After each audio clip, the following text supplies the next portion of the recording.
Dr. Sudhir is an associate professor of marketing and FPM, person at the Fortune Institute of International Business. His research is published by world-class journals such as Journal of Business Research, International Journal of Emerging Market, Journal of Promotion Management, Advances in International Marketing, Review of International Business and Strategy, and many more. He is an MBA and PhD with MHRD scholarship from Government of India and postdoctorate from Putra Business School, University of Putra, Malaysia. He is the editor of FIIB Business Review, which is published quarterly by SAIS Publication, South Asian Journal of Marketing, (EMERA), and Advances in Emerging Market and Business Operation published by Routledge, Taylor, and Francis. For now, Dr. Sudi will bring the topic, how to meet editor expectation. Let's give big applause to Dr. Sudhir Rana from the time is yours. Thank you, Charles and team. Thank you so very much. And dear participants and colleagues, I'm sure that you have enjoyed all the presentation that my panel colleagues have made so far. I'm bringing a different perspective to the discussion, though I'm not going to talk about economy or business per se, but the basic objective of research conference is to learn that how we're going to publish more and what are certain tips that can enable us, help us in producing more quality content.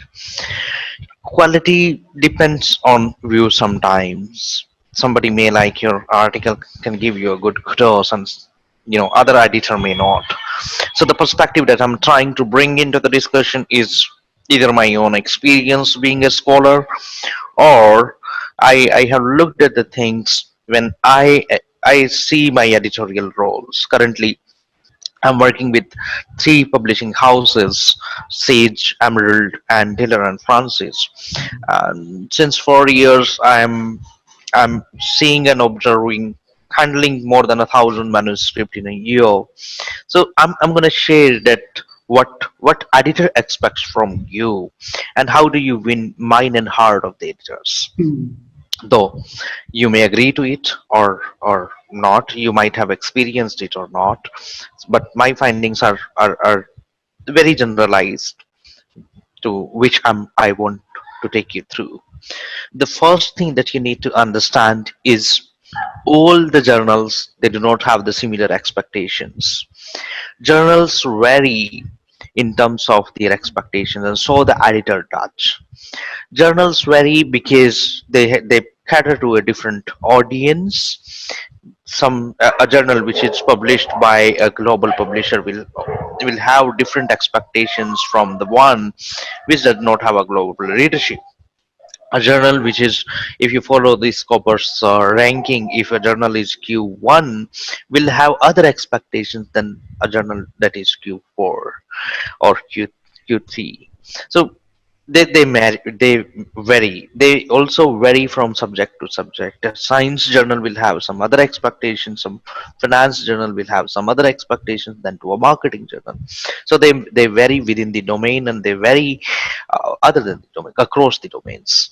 So what you need to understand is that what journal that you are trying to publish with, what expectations the journal have, and what editor expect, because editor is the person who handles your manuscript. He's responsible to send your manuscript in the review and take the further processing on the manuscript. If editor is happy with your manuscript in the first glance, if editor think that your manuscript has that capability to come, sail through to the journal, may give you different revisions, and if the editor thinks that no, your manuscript cannot reach to the final leap of publication or acceptance, then might be that the editor will not even give you a chance to respond to the review results, or they may not pass it from the desk. Therefore, understanding what can help you in winning their heart and mind become very important for all of us. So when it comes that there is a variation, so let me let me tell you very clearly that there is something that every editor expect, irrespective of to what category the journal belong to, irrespective of what domain the journal belong to. But there are some variations. So I have bifurcated it like this: that what editor, every editor expect is, every editor expect that should be a scholarly content, should be well structured, well written, should have a scholarly communication, and should be able to bring the readership to the journal. This is something that every editor expect. But where they vary into the second column, where you could see that, some editors are, and they really are the domain expert. Specifically, we talk about the domain related journals. Somebody who is editor of a finance journal might have published more papers in finance. Somebody who is editor of a marketing journal might have published more paper in marketing domain. So what do they expect? They expect that you should acknowledge the work that has been done not only by the domain areas, but also you should be familiar that what has been the work done by the editor. And trust me, this I'm saying from my own experience by publishing a couple of very renowned scholarly journals like JBR, Journal of Business Research. So what do they expect is that, are you familiar? And then you can also build your orientation, because your more questions and style can come from where editor himself herself have published, and specifically the editor who is handling your manuscript. The second thing that really help you in getting familiar with the journal is that, are you a reviewer of the journal? If you are a reviewer of a journal, you get familiar with so many things. You get familiar with the style, you get familiar with the expectation of the journal.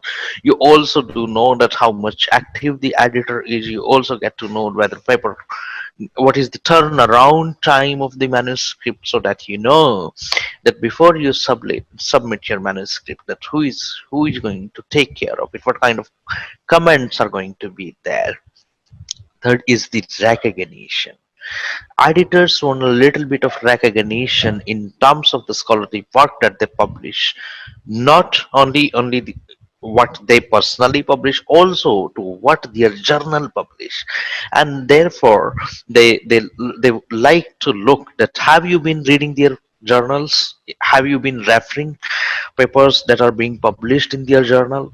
And that becomes very important for you. And trust me, nowadays things are very easy for the editors to access either your author metrics, or your reviewer metrics, or your Publon account or your Orchid account, where they have a chance to look that what have you been referring to, what journals you have been reviewing to.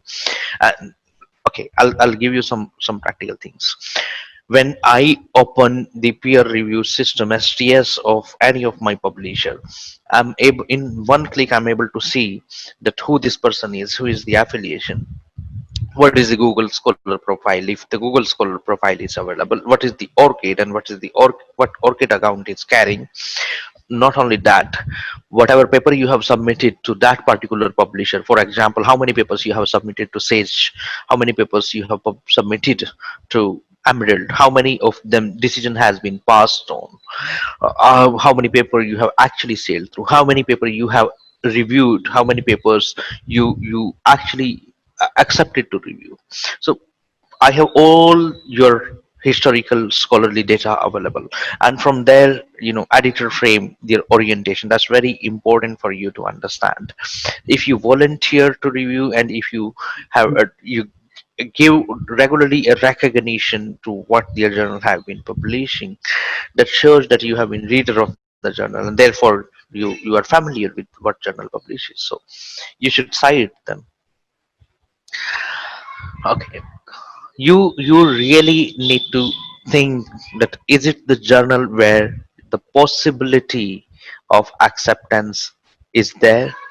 One is that you look at the aim, you really stretch it, you see that whether things are in line, rejection is otherwise going to be happen. You need to really develop a thick skin because rejection into the quality journal is going to be, reason being that 95% up to 95 or 98% is the rejection rate in some of the top category journals. So rejection is likely to be there. You need to be prepared for it, but what you should work is that you somehow can refrain the rejection. So before you actually choose the journal, do you really know them well? Do you know what is the acceptance and rejection rate of the journal? If you know acceptance and rejection rate of the journal, it becomes easy for you to calculate that in terms of quality, where does your manuscript stand, and what are the chances of getting an RNR or probably final acceptance. Second is, you should not trouble editors with number of emails or gentle reminders, because good category journals, editors are handling a lot of manuscripts. The manuscripts are, it's abundant. It's like ocean of manuscript that editor is playing with thousands and thousands of manuscript in a year get submitted. So they really do not like to have a lot of reminders. So you yourself should know that what is the turnaround time in that particular journal. These journals take standard time starting from 6 months to, in strategic management journal world, one manuscript took 7 years to get acceptance. I'm not saying that you need to wait for 7 years. I'm saying that 6 months is the bearable time for any quality journal that one will have to uh, wait for. Then you should know what is the preferred communication mode the editor prefer. If you have already given them one gentle reminder and you just received one liner or maybe nothing from the editor, then you should know, you should refrain further communication. And the editor, there are editors who sometimes talk on social networking websites, for example, a Facebook or a LinkedIn or a Twitter, but some does not. They really help. They really hate it. So if you did not have had any communication before the editor, I mean before the submission of your manuscript on LinkedIn or Facebook or Twitter, then please avoid it. If you have had some communication with them prior to the submission, then try to refrain the communication during when the editor is handling your manuscript. But you may try that. When you get revision and resubmission, you should be happy because editor has given you a chance to respond to the reviewer's comment. There you okay, what editor expect from reviewers is he want reviewers to be critical to the manuscript. He want reviewers to explore the loopholes in the manuscript, and that is the job that editors and review do together and come up together. Their job is to critically evaluate the manuscript and not to applause or kudos for that. Therefore, you need not to take it personal. You should understand that yes, the editor and reviewers are responsible to criticize your manuscript. So what you should do is you should read a recent issues from the journal, that what recently has been published from the journal, with the topic, that the structure that you're referring to is actually acceptable by the journal, and where actually your contribution gonna be. Have you looked carefully at the author guidelines, submission guidelines, and have you actually given some strength to the ongoing discussion? Because journals are nothing, these are the communities of the ongoing discussions. So are you responding to that ongoing discussion? And what you should actually have is, you should have a good structured manuscript with a good story and interesting context, or everything like analysis should be very very clear. You should refrain using poorly structured or poorly written manuscript, because editors and reviewers are not proofreaders, so do not expect them to be proofreader of your manuscript. Rather, they are the domain experts, so their job is to comment on domain.